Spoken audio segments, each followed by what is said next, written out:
Hello everyone, myself Pooja and we are going to discuss the very important topic for CSIR NET and GATE, that is Ylides. Ylides क्या होते हैं? Species having opposite formal charge at adjacent positions called ylides. जैसे कि हमारे पास कोई species है और उसके पास क्या है, जैसे कि x पे पॉजिटिव चार्ज है एंड y पे नेगेटिव चार्ज है, तो ये क्या है, अपोजिट फॉर्मल चार्जेस हैं और ऐसी स्पीसीज को ही हम क्या बोलते हैं, यलाइड्स बोलते हैं।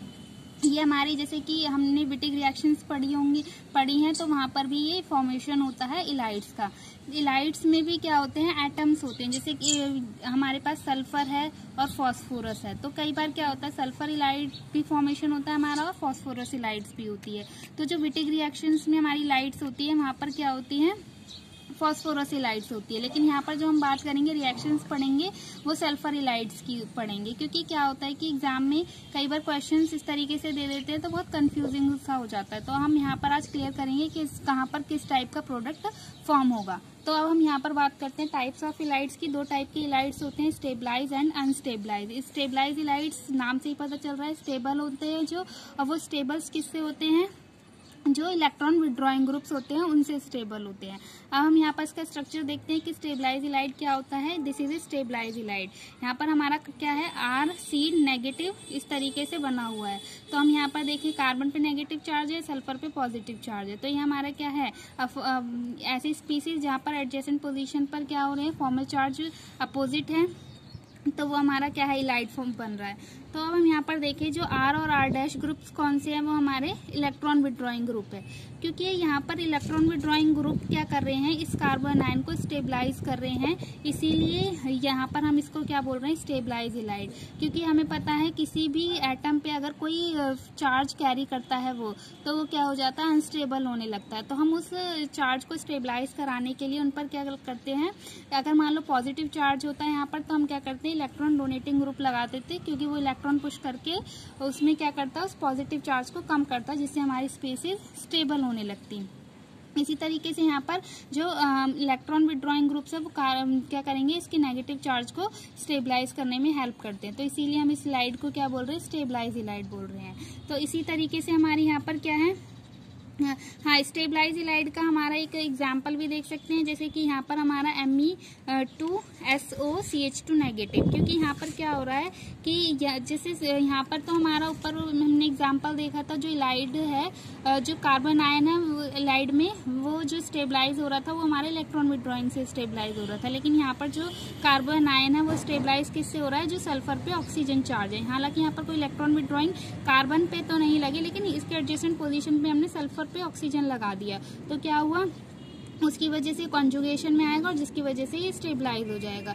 तो ये हम अगर इस तरीके की यलाइड आती है तो ये हमारी किसमें कंसीडर की जाएगी, स्टेबलाइज यलाइड में। अब हम बात करते हैं नेक्स्ट, दैट इज अनस्टेबलाइज यलाइड। नाम से ही पता चल रहा है यहाँ पर भी कि अनस्टेबल है। जैसे कि क्यों है अनस्टेबल, क्योंकि यहाँ पर जो हमारा कार्बन आयन है, वहाँ पर कार्बन आयन को स्टेबल करने के लिए कोई अलग ग्रुप नहीं है। यहाँ पर क्या कर रहे हैं, जो हमारे पास ग्रुप्स हैं वो क्या कर रहे हैं, कार्बन आयन का जो नेगेटिव चार्ज है उसको इंक्रीज कर रहे हैं, ना कि डिक्रीज, जिसकी वजह से वो अनस्टेबल हो जाएगी। जैसे आर पे हमारा कौन सा है, हाइड्रोजन है, अल्काइल है, तो सबको पता है ये क्या होते हैं, इलेक्ट्रॉन रिलीजिंग ग्रुप्स होते हैं, जो कि इसके नेगेटिव चार्ज को इंक्रीज करते हैं, जिसकी वजह से हमारी जो यलाइड है वो अनस्टेबल हो जाती है। हालांकि फिर इसमें अगर हम देखेंगे तो क्वेश्चन हमारे स्टेबलाइज और अनस्टेबलाइज दोनों से ही आते हैं। अब हम इसका फॉर्मेशन देख लेते हैं, किस तरीके से स्टेबलाइज और अनस्टेबलाइज की फॉर्मेशन होती है। हाँ, तो हम देखते हैं यहाँ पर एडिशन टू कार्बोनिल्स। इसमें जो यलाइड्स की रिएक्शन होती है वो हम कार्बोनिल से कराते हैं। तो फर्स्ट हम जो कार्बोनिल देख रहे हैं वो जनरल मतलब नॉर्मल कार्बोनिल ले रहे हैं, जिसमें हमारा हम यहाँ पर क्योंकि दो कार्बोनिल्स की बात करेंगे, एक कॉन्जुगेटेड कार्बोनिल्स की और एक नॉर्मल कार्बोनिल। अगर हम यहाँ पर देखें, इस कार्बोनिल में कोई कॉन्जुगेशन नहीं है, यानी नॉर्मल कार्बोनिल्स है। तो यहाँ पर चाहे हम स्टेबलाइज यलाइड ले चाहे अनस्टेबलाइज यलाइड ले, यहाँ पर क्या हमारा प्रोडक्ट फॉर्मेशन होता है, इपॉक्साइड फॉर्मेशन होता है। तो यहाँ पर अगर हम देखें तो किस तरीके से मैकेनिज्म होगा, तो ये CH2 पे क्या है, नेगेटिव चार्ज है, तो ये क्या करेगा, न्यूक्लियोफाइल की तरह अटैक करेगा। और कार्बोनिल क्या होता है, कार्बोनिल का जो कार्बन होता है इस ऑक्सीजन की वजह से क्या होता है, इलेक्ट्रॉन डेफिशिएंट होता है। इलेक्ट्रॉन डेफिशिएंट की वजह से यहाँ पर डेल्टा पॉजिटिव चार्ज आ जाता है, तो क्या करेगा, ये न्यूक्लियोफाइल इस इलेक्ट्रोफाइल पर अटैक कर देगा और इस तरीके से हमारा फॉर्म हो जाएगा। अगर हम यहाँ पर देखें तो यहाँ पर O पे नेगेटिव चार्ज आ रहा है और इसमें इसके एडजेसेंट पोजीशन पे जो कार्बन है उस पे हमारा एक लिविंग ग्रुप है SR2 पॉजिटिव। तो यहाँ पर एक कंडीशन क्रिएट हो रही है उसको हम क्या बोलते हैं, उस रिएक्शन को substitution reaction, nucleophilic substitution reaction. क्योंकि यहाँ पर क्या है, एक ही मॉलिक्यूल में हमारा न्यूक्लियोफाइल भी है और जिस स्पीसीज पे अटैक कर रहा है उस पे हमारा लिविंग ग्रुप भी है। तो यहाँ पर क्या है, एक ही मॉलिक्यूल में, इसलिए हम इसको क्या बोल रहे हैं, इंट्रामॉलिक्यूलर न्यूक्लियोफिलिक सब्स्टिट्यूशन रिएक्शन यहाँ पर हमारी हो सकती है। तो ऑक्सीजन पे जो नेगेटिव चार्ज है वो इस कार्बन पे अटैक कर देगा और इस लिविंग ग्रुप को निकाल देगा। तो इस तरीके से हमारी सब्स्टिट्यूशन रिएक्शन हो जाएगी और इपॉक्साइड फॉर्मेशन हो जाएगा। तो हमें यहाँ पर बहुत इंपॉर्टेंट पॉइंट ये याद रखना है कि जो कार्बोनिल्स हैं वहाँ पर क्या होता है, जो इलाइड्स, चाहे हमारा इलाइड स्टेबलाइज हो चाहे अनस्टेबलाइज हो, दोनों ही केस में हमारा इपॉक्साइड फॉर्मेशन होता है। अब हम बात करते हैं कॉन्जुगेटेड कार्बोनिल्स की। कॉन्जुगेटेड कार्बोनिल्स में हमारा क्या होता है कि यहाँ पर हमारा दोनों ही इलाइड के केस में, स्टेबलाइज इलाइड और अनस्टेबलाइज इलाइड के केस में अलग अलग प्रोडक्ट बनते हैं, जो कि हमें याद रखना है। यहाँ पर अगर हम देखें तो ये हमारा कैसा है, कॉन्जुगेटेड एल्कीन है, कॉन्जुगेटेड कार्बोनिल्स है। तो अगर हम यहाँ देखें स्टेबलाइज इलाइड के केस में हमारा जो प्रोडक्ट फॉर्मेशन होता है वो साइक्लोप्रोपेन फॉर्मेशन होता है। और यहाँ पर अगर हम देखें अनस्टेबलाइज इलाइड के केस में कैसा जो प्रोडक्ट बनता है, इपॉक्साइड फॉर्मेशन होता है। तो यही हमें इम्पोर्टेंट पॉइंट याद रखना है कि कॉन्जुगेटेड कार्बोनिल्स के केस में स्टेबलाइज इलाइड अलग प्रोडक्ट दे देता है जो कि हमारा साइक्लोप्रोपेन है, और अनस्टेबलाइज इलाइड के केस में हमारा इपॉक्साइड फॉर्मेशन हो रहा है।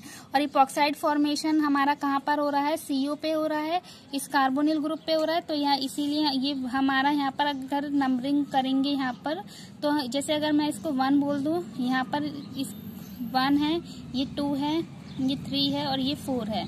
तो 1-2 पे अगर हम कर रहे हैं क्योंकि, तो इसीलिए हम इसको बोल रहे हैं क्योंकि इपॉक्साइड हमारा 1-2 पोजीशन पे हो रहा है, इसलिए हम इसको 1-2 एडिशन बोल रहे हैं। और यहाँ पर हमारा क्या है, ये 1, 2, 3, 4, तो हमारा जो होता है ये 1-4 एडिशन होता है, क्योंकि साइक्लोप्रोपेन हमारा जब हम मैकेनिज्म देखते हैं तो वो 1-4 पोजीशन हमारी यूज होती है, इसलिए हम यहाँ पर इसको 1-4 एडिशन बोलते हैं। क्लियर। तो अब हम देखते हैं इसका कंक्लूजन। बस यही 2 इंपॉर्टेंट पॉइंट थे, एक नॉर्मल कार्बोनिल्स में, कॉन्जुगेटेड कार्बोनिल्स में। तो कंक्लूजन ये बहुत इंपॉर्टेंट है, इसी को हमें याद रखना है। जो इलाइड्स हमने देखा था नॉर्मल कार्बोनिल्स में, स्टेबलाइज और अनस्टेबलाइज कार्बोनिल्स कैसे भी हो, तो हमारा प्रोडक्ट क्या बनता है, इपॉक्साइड बनता है। और कॉन्जुगेटेड कार्बोनिल्स के केस में अगर स्टेबलाइज इलाइड है तो साइक्लोप्रोपेन बनेगा, और अनस्टेबलाइज इलाइड के केस में इपॉक्साइड फॉर्मेशन होता है। अब हम देखते हैं इसकी प्रिपरेशन। कई बार एग्जाम में क्या होता है, डायरेक्ट इलाइड ना दे करके वो क्या करता है, प्रिपरेशन कराता है पहले इलाइड की। तो हम बहुत इजी इसकी प्रिपरेशन है, इसको एक बार देख लेते हैं। तो प्रिपरेशन हमारी अनस्टेबलाइज इलाइड की देखेंगे। पहले हम अनस्टेबलाइज इलाइड की प्रिपरेशन कैसे होती है। हमने यहाँ पर क्या ले लिया, सल्फर का एक कंपाउंड ले लिया Me2S, उसको हमने रिएक्ट करा दिया MEI से। तो ये क्या होगा, यहाँ पर भी क्या हो जाएगी, एक तरीके से न्यूक्लियोफिलिक सब्स्टिट्यूशन रिएक्शन हो जाएगी, I निकल जाएगा यहाँ से, तो Me2S CH3 बन जाएगा। यहाँ पर पॉजिटिव चार्ज क्यों आ रहा है, क्योंकि हमारा सल्फर जनरली 2 बॉन्ड फॉर्म करता है, लेकिन यहाँ पर क्या हो रहा है, 3 बॉन्ड फॉर्म कर रहा है, जिसकी वजह से इसके ऊपर पॉजिटिव चार्ज आ जाएगा। अब हमें पता है इलाइड फॉर्मेशन कैसे होता है कि अगर इसके एडजेसेंट पोजीशन पे नेगेटिव चार्ज आ जाए तो हमारा इलाइड फॉर्मेशन हो जाएगा। लेकिन वो कैसे होगा, हमें क्या करना पड़ेगा, क्योंकि यहाँ पर प्रोटोन है, तो क्या होगा कि बेस लेंगे हम। बेस का काम क्या होता है, वो प्रोटोन को एब्स्ट्रैक्ट कराता है। प्रोटोन को एब्स्ट्रैक्ट कराएगा तो क्या होगा, यहाँ पर नेगेटिव चार्ज आ जाएगा, जिसकी वजह से हमारा क्या बन जाएगा, इलाइड्स बन जाएगा। इसीलिए हमने यहाँ पर बेस लिया है। तो हमारा क्या बन गया यहाँ पर, सल्फोनियम इलाइड। ये तो फर्स्ट प्रिपरेशन हो गई। इसी तरीके से हम सेकेंड प्रिपरेशन देख लेते हैं।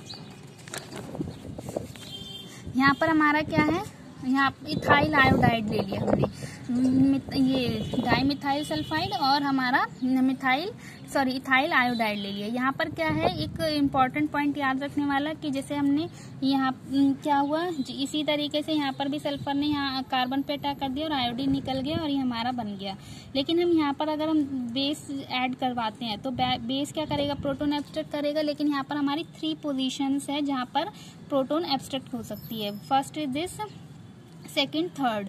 तो हम देखते हैं कि कहाँ पर इसका प्रोटोन का एब्स्ट्रक्शन होगा। तो यहाँ पर हमने देखते हैं कि जैसे कि ये है, हम इससे पहले हम देख लेते हैं कार्बन आयन की स्टेबिलिटी। कार्बन आयन की स्टेबिलिटी का ऑर्डर क्या होता है, primary, secondary and tertiary.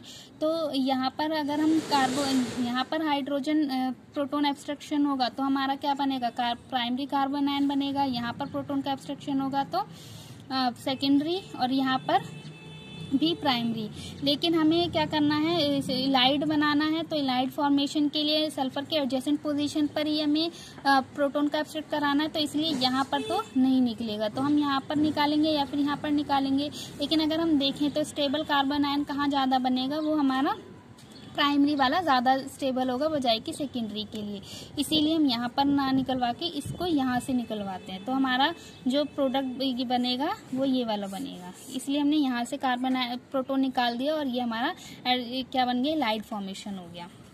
Second preparation हमारी ये थी, हमने यहाँ पर क्या बनाया, सल्फोनियम इलाइड बनाया है। अब हम देखते हैं सल्फोक्सोनियम इलाइड की प्रिपरेशन। सल्फोक्सोनियम इलाइड कैसे बनता है, सल्फोक्सोनियम क्यों बोल रहे हैं, क्योंकि सल्फर और ऑक्सीजन बॉन्ड है। तो अब हम यहाँ पर इसकी प्रिपरेशन देखेंगे इसी तरीके से जैसे पहले देखी थी।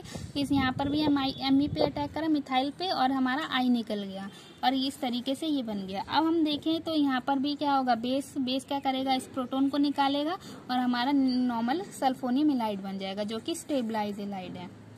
अब हम देखते हैं इससे रिलेटेड कुछ प्रॉब्लम्स, जैसे कि जो हमने कॉन्सेप्ट पढ़ा है उसी को हमें दिमाग में रखना है, उसी से रिलेट हमारी सारी प्रॉब्लम सॉल्व हो जाएंगी। अब हम देखते हैं फर्स्ट प्रॉब्लम, जैसे ये हमारा कार्बोनिल है। कार्बोनिल में हमने क्या ऐड किया है, यहाँ पर अनस्टेबलाइज इलाइड।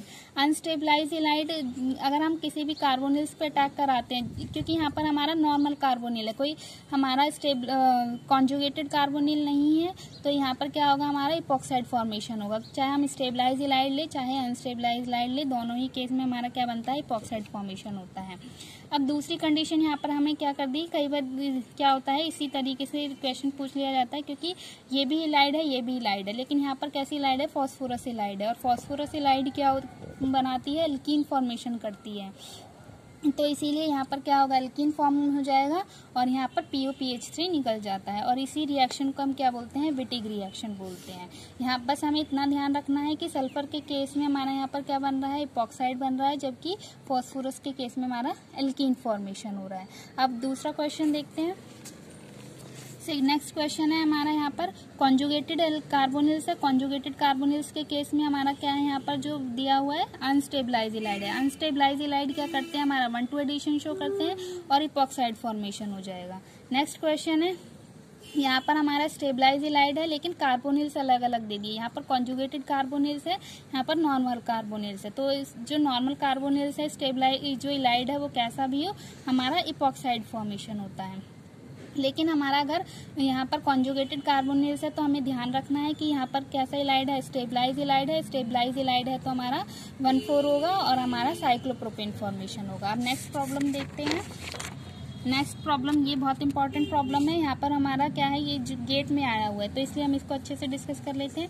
यहाँ पर इस तरीके से हमें दिया हुआ है कि साइक्लोप्रोपेनोन है और इस तरीके से एल्कीन बनाई हुई है, यहाँ भी दी हुई है, ये कॉन्जुगेटेड एल्कीन भी दी हुई है और नॉर्मल एल्कीन भी दी हुई है। तो क्या होता है, कई बार हम कंफ्यूज हो जाते हैं कि यहाँ रिएक्शन होगी या यहाँ रिएक्शन होगी। अब हमने कॉन्सेप्ट पढ़ लिए तो हम इजीली इस प्रॉब्लम को सॉल्व कर पाएंगे। अगर हम यहाँ पर देखें तो ये हमारी अनस्टेबलाइज इलाइड है और अनस्टेबलाइज इलाइड हमने पढ़ा था कि 1,2 एडिशन देती है।